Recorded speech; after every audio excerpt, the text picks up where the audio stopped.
Vamos um bloco de notícias da Gazeta de Pernambuco. FMI comprova alta do PIB brasileiro de 3% e será o maior PIB entre as principais economias mundiais. Já o PDT, em Fortaleza, expulsa Ciro Gomes por apoiar o candidato bolsonarista.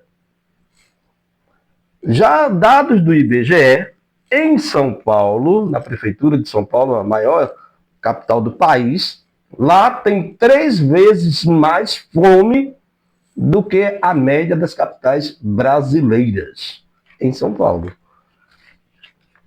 Segundo turno em Olinda e Paulista, vira prévia entre João Campos e Raquel Lira, né, que vai definir, né, o duelo para 2026.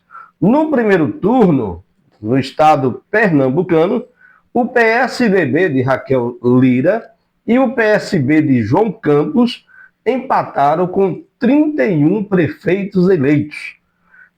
A disputa de Paulista, do município de Paulista, aqui na área metropolitana do Grande Recife, servirá como desempate no embate entre as duas legendas, Dr. Luiz Pereira.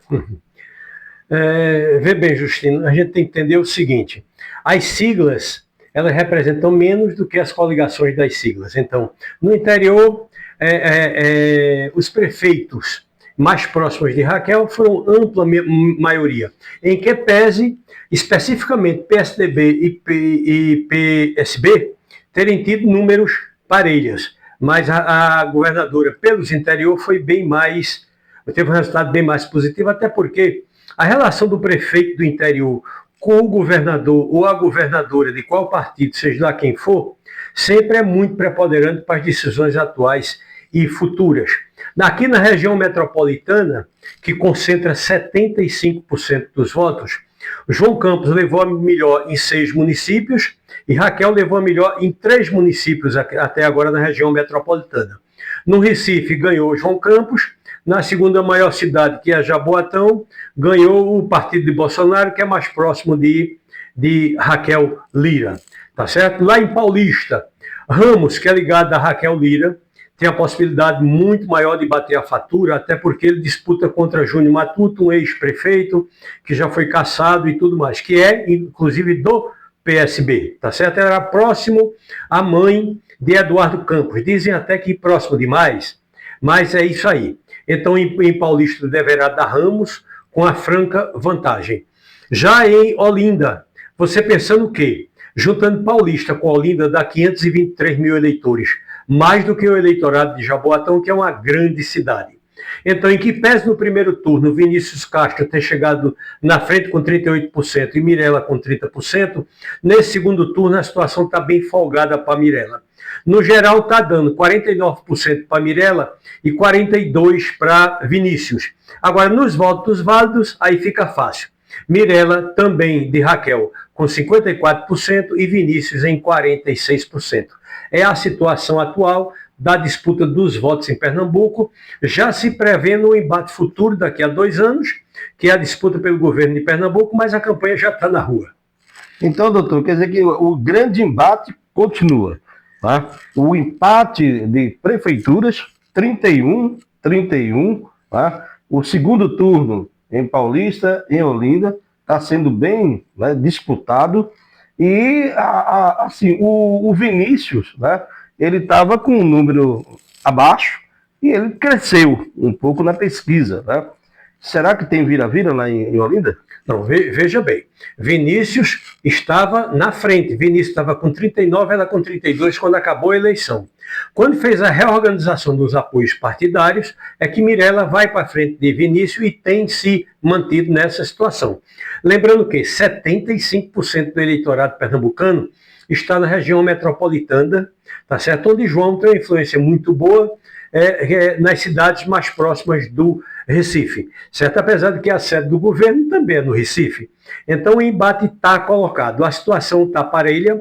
Eu acho que uma pesquisa hoje daria João Campos um pouco à frente, mas vai depender de como se comporte essa pesquisa daqui para diante. Quer dizer, o crescimento houve, mas não do Vinícius, e sim da candidata, né, da Mirella, né? Uhum. Então, mas isso aí é o reflexo para o governo de Pernambuco. Bom, veja bem, é no contexto geral. O João ganhou a capital, certo? Aí Raquel ganha Jaboatão, Olinda, Paulista. Mas aí João já ganhou Cabo e Pujuca, que é o maior orçamento do estado. Quer dizer, efetivamente tem uma disputa, um pouco para lá, um pouco para cá. Lembrando que João é muito bom de redes sociais, é muito bom de mídia, certo? Ele se nas campanhas políticas da atualidade, no voto de opinião, ele realmente se sobressai.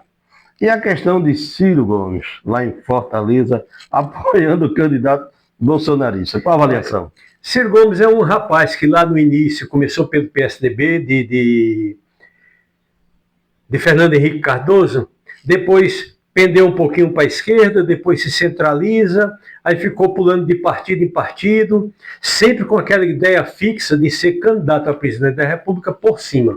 Então, sempre perdeu e sempre perdeu todas. Parece que é redundância, mas é exatamente isso. Nenhuma confiança em Ciro Gomes, é só ver como ele botou o rabinho entre as pernas, certo? Foi um dos causadores de nós termos tido uma hecatombe chamada Bolsonaro na presidência da República. Já foi tarde, mas ele sempre está indo em boa hora. Bom, agora vamos partir para São Paulo, tá? Tem uma novidade aqui quentíssima para você, ouvinte aqui da Gazeta de Pernambuco. Um chegado de Marcola lá do PCC, escuta bem, ele é chefe de gabinete do prefeito Nunes, lá em São Paulo. E ele está sendo acusado pelo PSOL de coagir os votos dos terceirizados da Prefeitura de São Paulo para votar no Nunes. Bom, isso aí é do domínio do Brasil, que inúmeras prefeituras de São Paulo estão na mão dos apaniguados do PCC. O que é que o PCC está fazendo? Está tentando vir para a política, onde já se instalou, tá certo? Aquelas ações espetaculosas ligadas à violência, o PCC não faz mais, tá certo? O PCC está se liberando todo mundo para vir para os serviços públicos. Então, não é só na capital São Paulo que o PCC tem inúmeros negócios, inclusive vocês verem essas maiores empresas de ônibus na mão de quem estavam. Então, todo o interior do estado também está contaminado. Então, a relação Nunes, PCC, prefeituras paulistanas com PCC é uma coisa real. E é o caminho do crime organizado no Brasil, é se desfazer dos métodos espetaculosos, dos métodos violentos, tá certo? Para melhorarem sua imagem. As ações violentas continuam, mas pontuais e seletivas. E o que é que está acontecendo? Como eles ganham todas as licitações para todas as empresas de serviço, lógico que eles pressionam todos os participantes, colaboradores, trabalhadores, funcionários dessas empresas para que sigam a sua opção eleitoral para eles continuarem ganhando licitação. Então, sim, é possível, é provável e é praticamente real que isso continue existindo. Só ver as querelas do próprio Nunes, da própria mulher, como eles sempre se colocam ao lado do PCC, inclusive como colaboradores do PCC, e quando precisam ameaçar, usam o PCC para essas ameaças. Tá certo? Então, a maneira de se vacinar contra o PCC, o nomezinho é bem fácil. O nome da vacina é vacina Bolos. Bom, siga a gente no nosso canal do YouTube, @Gazeta de Pernambuco, e nas nossas redes sociais.